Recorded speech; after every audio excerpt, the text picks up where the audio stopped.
আজকের ব্লগটি খুব দুর্দান্ত হতে চলেছে, তাই ভিডিওটি শেষ পর্যন্ত দেখুন। কোথায় কি খেলাম, কোথায় ঘুরলাম, সমস্ত কিছু এখানে দেখতে পাবেন।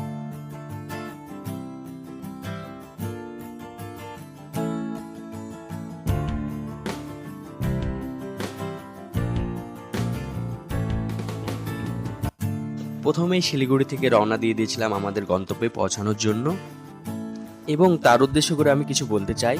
যেমনটা হলো যে কিছু জায়গা আমরা শুধু ঘুরতে যাই না, বরং নিজের ব্যস্ত জীবনটা থেকে একটু দূরে হারিয়ে যেতে চাই।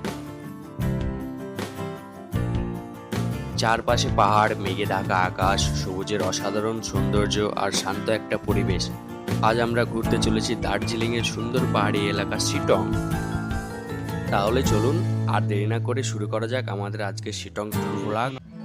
এখানে এসে প্রথম যেটা ভালো লাগলো সেটা হলো এখানকার শান্ত পরিবেশ।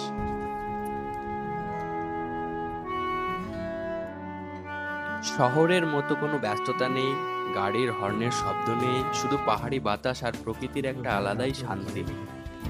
চারপাশে তাকালে শুধু সবুজ আর সবুজ, মাঝে মাঝে মেঘ এসে পাহাড়টাকে ঢেকে দিচ্ছে।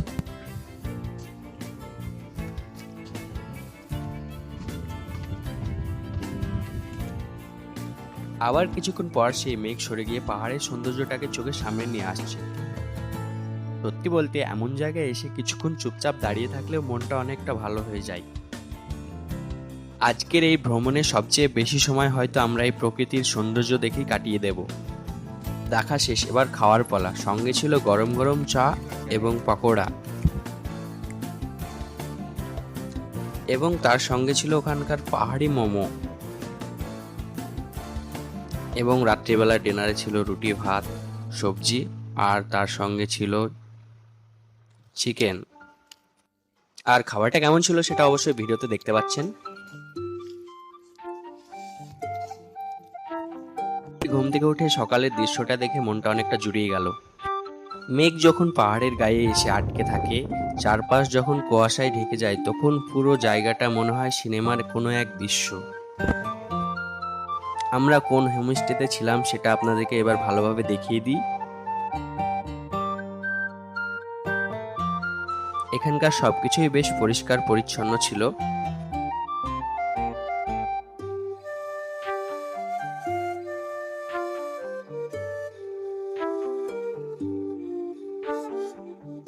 রুমের মধ্যে থেকে প্রকৃতির একটা সুন্দর ভিউ পাওয়া যাচ্ছিল।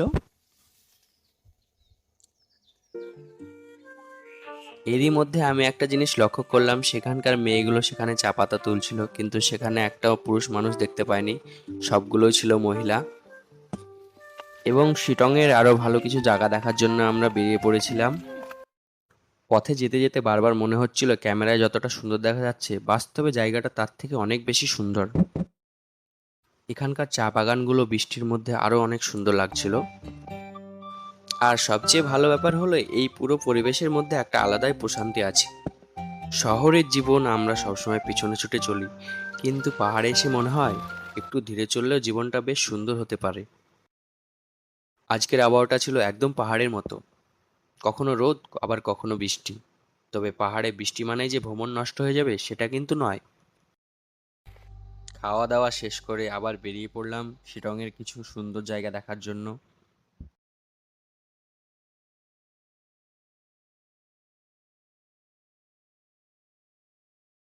আর প্রথম দিন আমরা এই হোমস্টেতে ছিলাম, এবং আজকে সেখান থেকে বেরিয়ে গেলাম। টাটা।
আজকের এই ভ্রমণে সবচেয়ে বেশি সময় হয়তো আমরা প্রকৃতির সৌন্দর্য দেখেই কাটিয়ে দেব।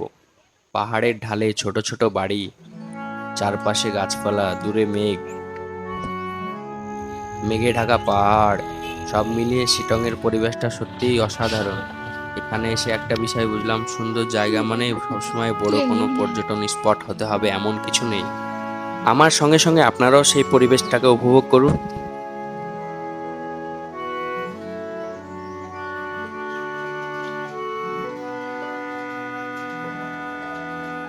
এবার আপনাদেরকে দেখাবো দ্বিতীয় দিনে যে হোমস্টেতে ছিলাম সেই হোমস্টেটা।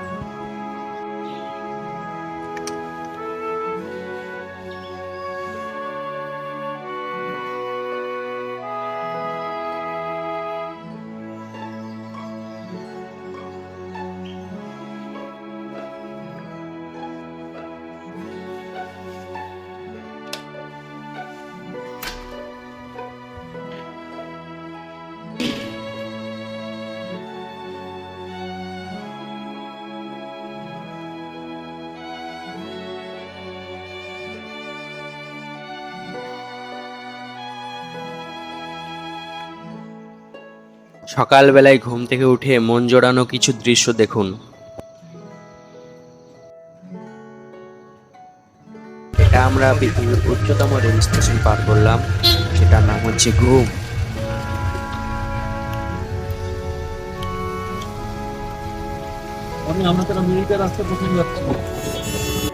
নেপালের সেই বর্ডারের ধারে কিছু দোকান বসেছিল, সেই দোকানগুলোতে কি কি পাওয়া যাচ্ছে আপনারা দেখুন, লক্ষ্য করুন। এইখানে অনেকগুলো ক্যান্ডি ছিল, সেগুলো দেখে আমি লোভ সামলাতে পারলাম না এবং সেখানে আমি দাম দর করতে লাগলাম।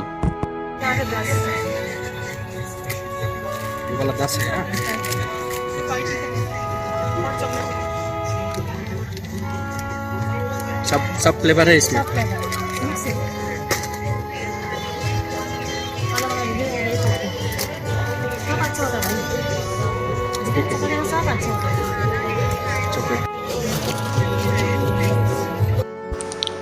সারাদিনের ঘোরাঘুরি, পাহাড়ের সৌন্দর্য, ভালো খাবার আর অসংখ্য সুন্দর মুহূর্ত, সব মিলিয়ে দিনটা বেশ ভালোভাবেই কেটে গেল।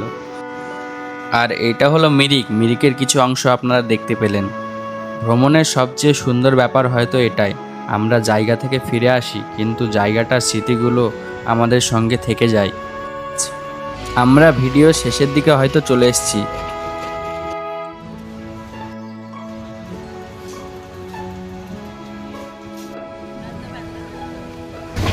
তো বন্ধুরা, এই ছিল আমাদের আজকের শিটং ট্যুর।